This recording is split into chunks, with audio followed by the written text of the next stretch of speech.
Good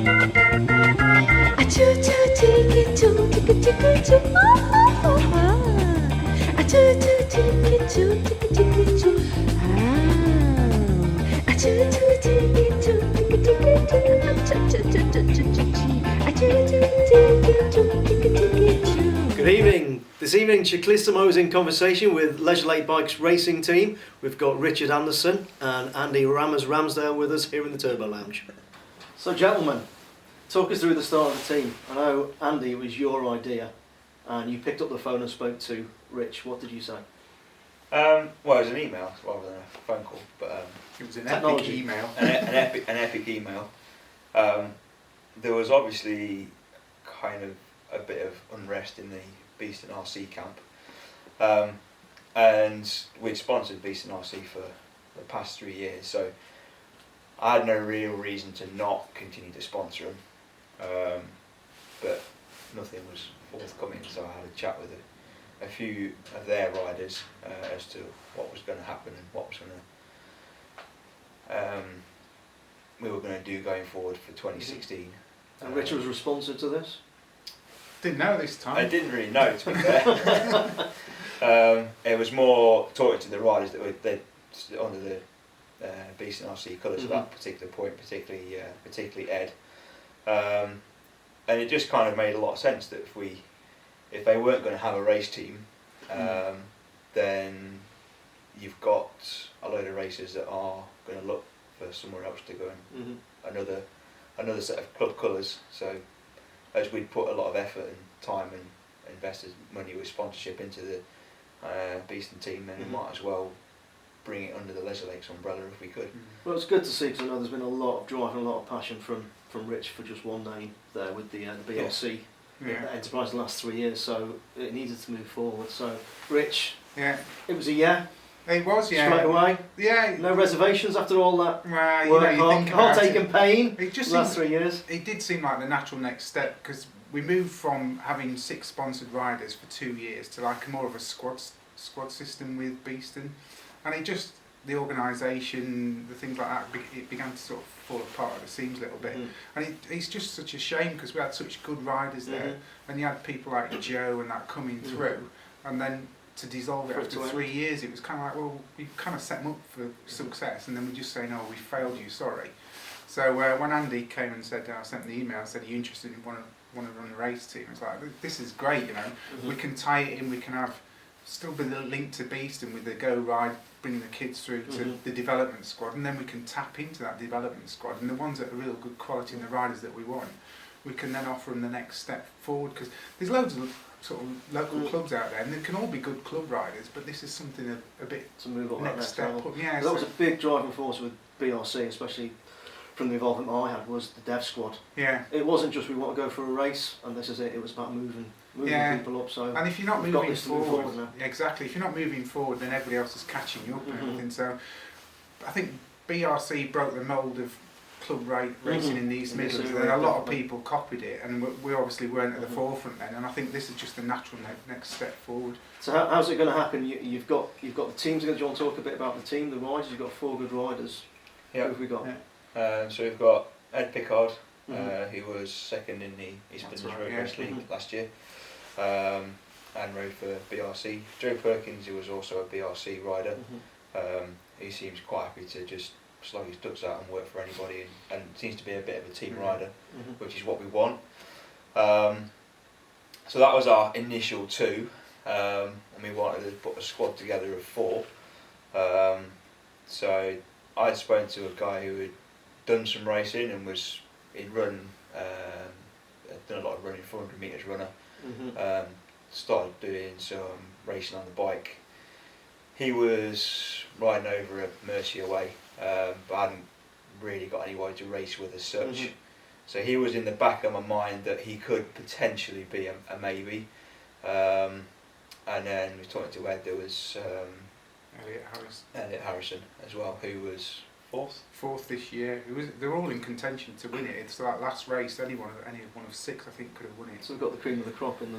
Yeah, I think squad so. And in it's the a last good, series. it's a nice tight team because they all know each other now. We've been out on a few team rides and things like that, and there's no sort of prima donna there, and everybody's prepared to work for each other. I mean, we'll see as the season unfolds, but you know, we purposely didn't go and pick, you know, a sprinter or a hill climbing, so that when we got to races, they go, "Oh, it's my race. It's a sprinter's race." Actually, we've got 4 people that can actually do something in the race. How's the dynamic of the team when they work in the races? I mean, you wrote a nice piece recently about you don't want people to sit in and wait for the bunch to sprint. You want to animate races and show the jersey. Yeah, Race I mean, with passion, race with heart. Yeah, I mean, if you're gonna, from a spectator's point of view, you want to see a race. You know, people want to see people out there. And a sponsor's point of view? Yeah, well, that comes down to a certain degree as well. But for me, I think having the connection with Beeston is the important bit, and having the young riders coming through. That was when we went. If we roll the clocks back 3 years, and that was the bit that it kind of tied in with an article that I'd written. I think read about in Rouleur was a guy in a bike shop who kind of helped Bradley Wiggins. He just gave him a good deal on some shoes, but he was dead grateful, and he kind of like he felt like he'd helped A piece in the puzzle. Yeah, and I think if you had the opportunity to do that and be part of that puzzle, then that's just got to be a great thing to tell your kids and your grandkids and all the stories and that sort of thing going forward. So to have the potential to be part of that was my driving force. And so having somebody going over the line with their arms in the air, sponsors are happy, that's all well and good. That is one part of it, but Makes you feel we're a shop as well, so we need to make sure that our future is reasonably safe, and that we're putting something back into the sport and helping the youngsters come through, and giving them something to aim for as well, which is, you know, a key part. And the fact that we can still have that link with Beeston as well is massively important. So you talk about riders with their arms in the air across the line. Who's the motivator? Who's going to provide this? I think I've seen DS Anderson in action. I've yet to see DS Ramsdale in action. So how does the interplay work with you two? Is there a DS and a backer? Is there a coach? How's it going to work? So. I think it's just a partnership at the moment. It feels like so. You know, we go out on team rides. Andy occasionally rides with them. I'll be in car backup just in case anything goes wrong. We pull over, have a chat what we're going to do next. So if we want to do like 20 minutes through and off and things, and organise it that way. And I think it's just sort of we're making it up as we go on, basically. Aren't we? Yeah, I mean, from my angle, I haven't got a huge amount of experience in terms of putting on races, running a race team, what it involved. And part of my initial email was to Rich was, I think this is a really good idea, but I don't want to go into it with my eyes closed. I don't want to be in a situation where I end up riding my bike less, or I can't do X, Y and Z because of this. I don't want to be in June time and going, you know what, I've walked into something that I shouldn't have done. So we kind of set everything out. I got a lot of questions. How much time is it going to take? Can I do this? Who does that?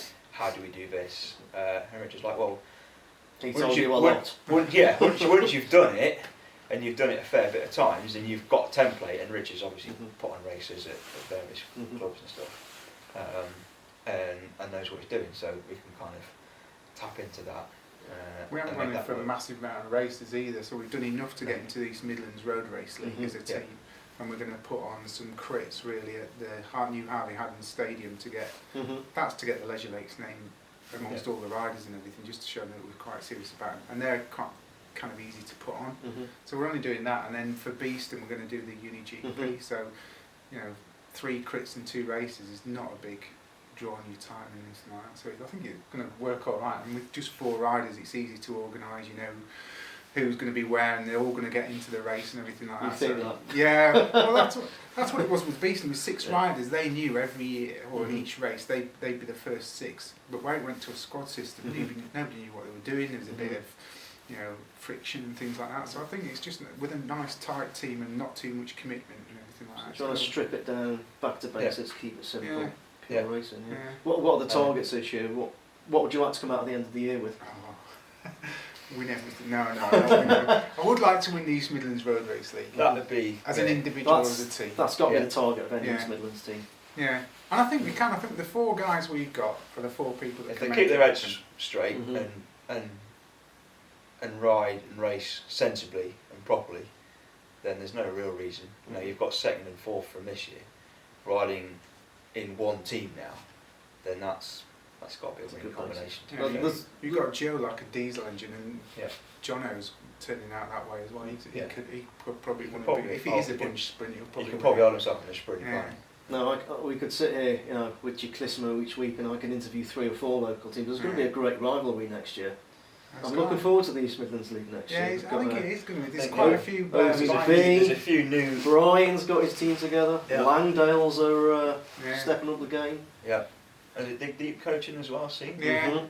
And RPD, Yeah. Yeah, they're in there as well. I've just Yeah. been reading some things Yeah. about them today. So. Brian's a different kettle of fish because he's got 2 first cats, so he won't Yeah. be able to race in the East Midlands Road Race League. So it's a bit of a different thing, but it's going to be quite tasty. I think it's going to be interesting. Could be some good, Yeah. good scraps out Yeah. there. Looking Proper forward to Dog it. fight. Yeah. What next year? How long? Is 2017. We're Is this a long-term just vision rolling or out, just rolling out the cross season, and we're talking about the season after that. What I would like to see is all those 4 in first cat riders for next year, and us looking to either bring in a sort of second stage development to support that, or we stay as we are and we start tapping into 1 or 2 of the riders from Beeston Road Club, Yeah. or another local club. You know, I'm not exclusive Beeston, but Beeston's got that framework now, so he's Yeah. bringing those kids through. And there's 1 or 2 there, isn't there? There's Sam. I can't remember his second name. Sam. He looks a handy rider. Mhm. He's just turned 18, so giving him the opportunity and the support for the next level. That's a good step forward. Yeah. Finding the next Corey Ashley. Yeah. Yeah. 26C season is definitely building up to be a great one. I'm looking forward to watching it. That's it for Ciclissimo TV tonight. We'll be back soon. Ciao! Choo choo chicka choo chicka chicka choo. Ah ah ah ah. Choo choo chicka choo chicka.